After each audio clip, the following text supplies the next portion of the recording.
This is an old photo. Maybe you've seen it before, maybe you haven't. And let me pronounce it right. So I think it's pronounced Palazzo Brodsky. It's in Italy during World War II, Mussolini era. And I always thought it was one of these pictures that was like too, it felt too dystopian to be real. You know what I mean? Like, look at that. It looks like Andros from Star Fox or something up there. I'm not a historian or anything like that. So if you want a lot of technical information on the history of this building or fascism in Italy in World War II, that's just never been my wheelhouse. This is just more of like an esoteric interpretation of what I'm looking at.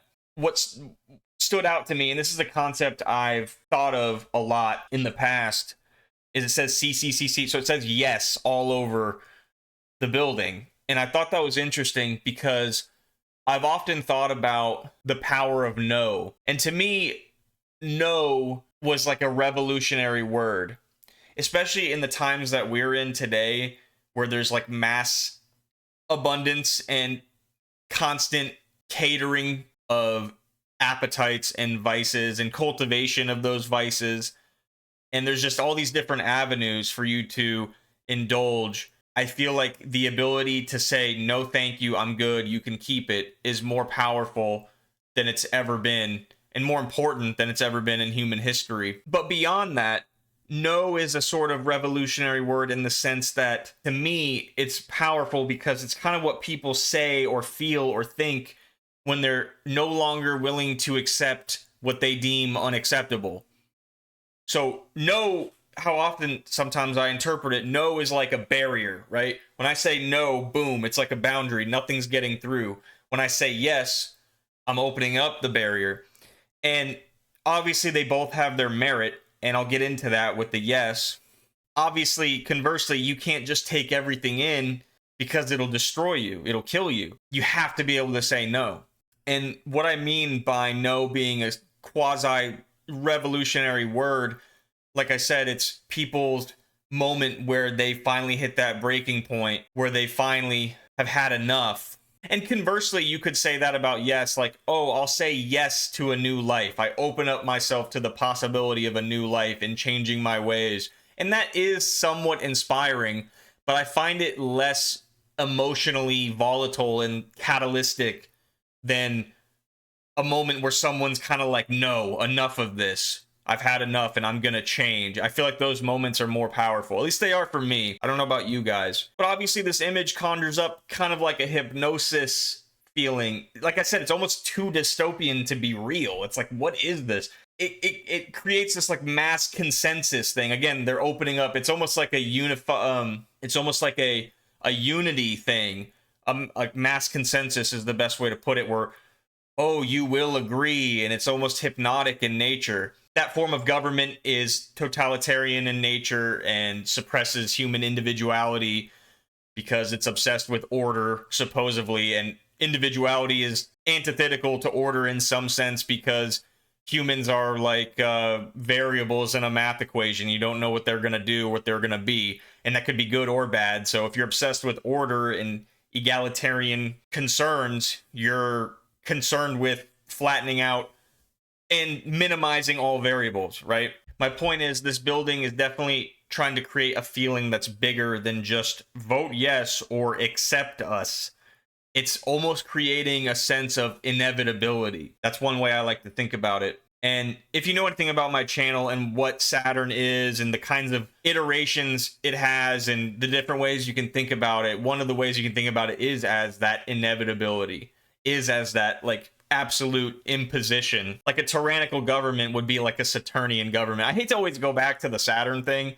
That's just kind of my umbrella term for a lot of this stuff. You can use a different word if you want. I use either death culture or Saturn or whatever. You can come up with your own term if you don't like that. Try not to get so hung up on what word I might use. Even if you feel like it's an inaccurate word, you kind of get what I'm saying. But the building is almost creating an environment of affirmation itself. It's like the city is speaking with one voice. Again, yes is like the dissolving of boundaries and distinctions. You're opening yourself up to everything. You're letting everything in. It's akin to like assimilation, right?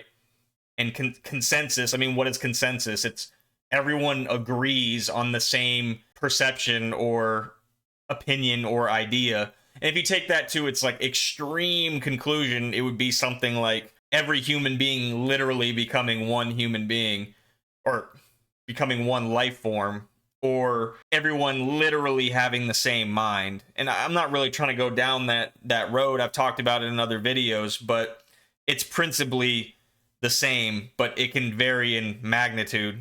I know I just harped on saying yes as a bad thing, but let me give it some credit, which is kind of hard to do with this picture on our screen. Like, if you remember the movie Jim Carrey, right? Or the movie with Jim Carrey called Yes Man. I actually like that movie. I saw it when I was a kid. Me and my friends loved it. It's funny. And Jim Carrey's character goes to that seminar where they're talking about yes, and the movie's about Jim opening himself up to new experiences. And obviously, there's merit to that idea. I understand the nuance. At some point, it's wise to integrate new things. You're not perfect, so you do have to take new things in and discard other things. I'm just saying right now, in today's day and age, I think it's more important to say no. And I think for most people, it's really important to say no. But I'm a pretty closed off person. I don't try a lot of new things. It would probably be a good idea for me to say yes to more stuff. And I see the value in it. I just don't, like I said before, not to reiterate the same point, I just don't see it as equally as powerful in initiating change as no is. Like I said, this is the best way I like to put it, is when people stop accepting the unacceptable. If you think something is unacceptable about your life, yourself, your relationship, your country, the world, whatever, if you really feel like it's unacceptable, you'll stop accepting it. And I mean, I know that seems self-evident based on the word, but there's a lot of unacceptable stuff going on that it seems like we're all just accepting. And I think that starts with a big no more. You know, we've had enough. No preserves form, identity, distinction, and boundaries. And yes allows entry, merging, transformation, and dissolution. And this building creates a sense of agreement is reality, resistance is abnormal. I'll say this again. I'm not a historian. I don't know the history regarding this stuff.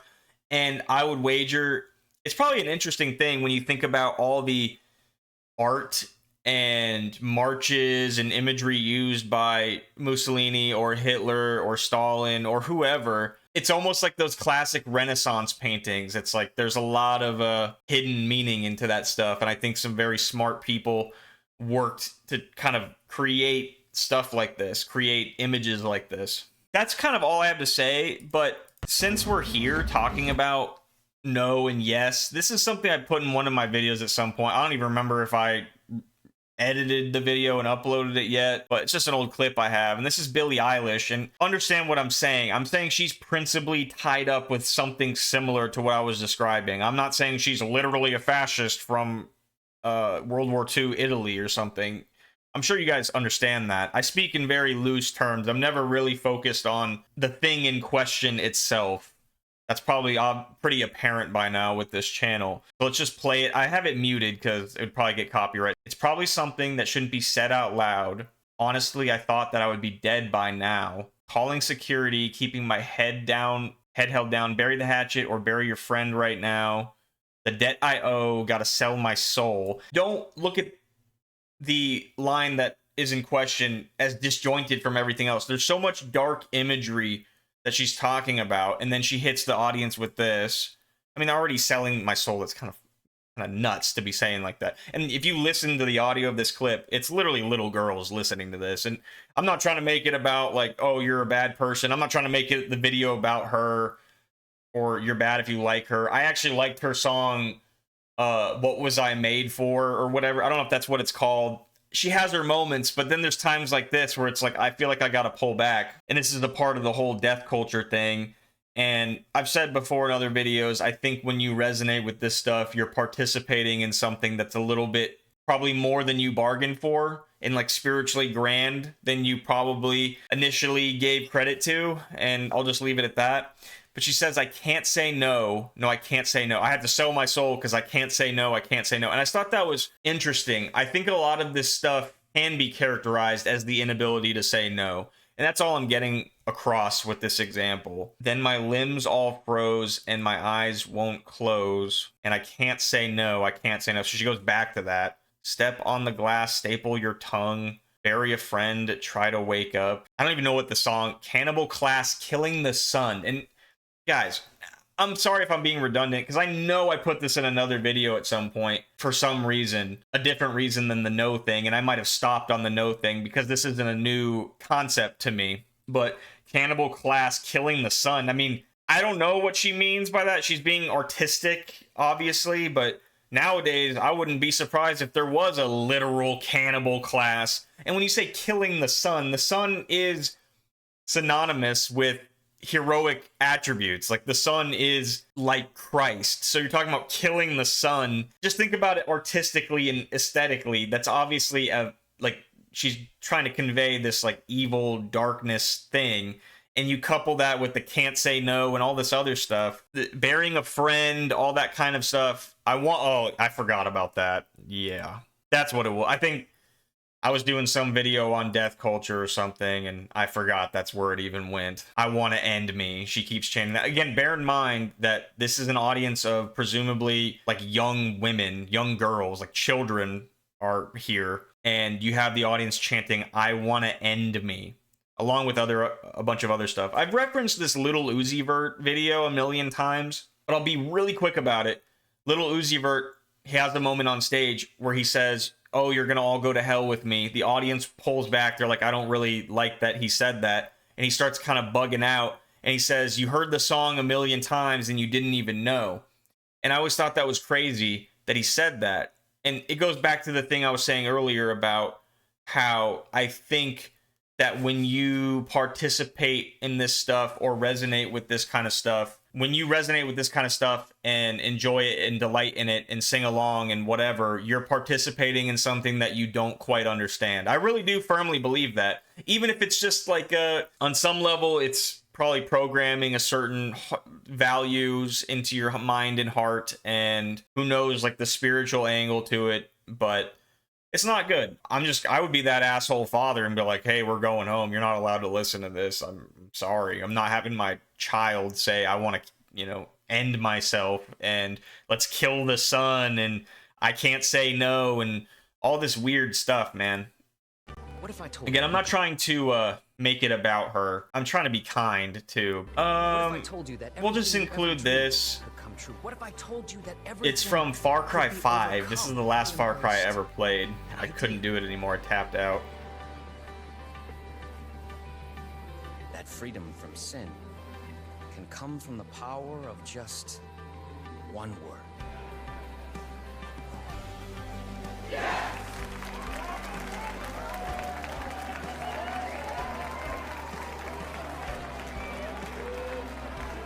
Yes. I am a sinner. Yes. I wish to be unburdened. Yes.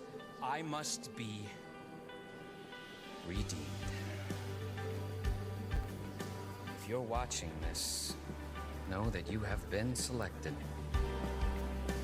You will be cleansed. You will confess your sins, and you will be offered atonement. Don't worry.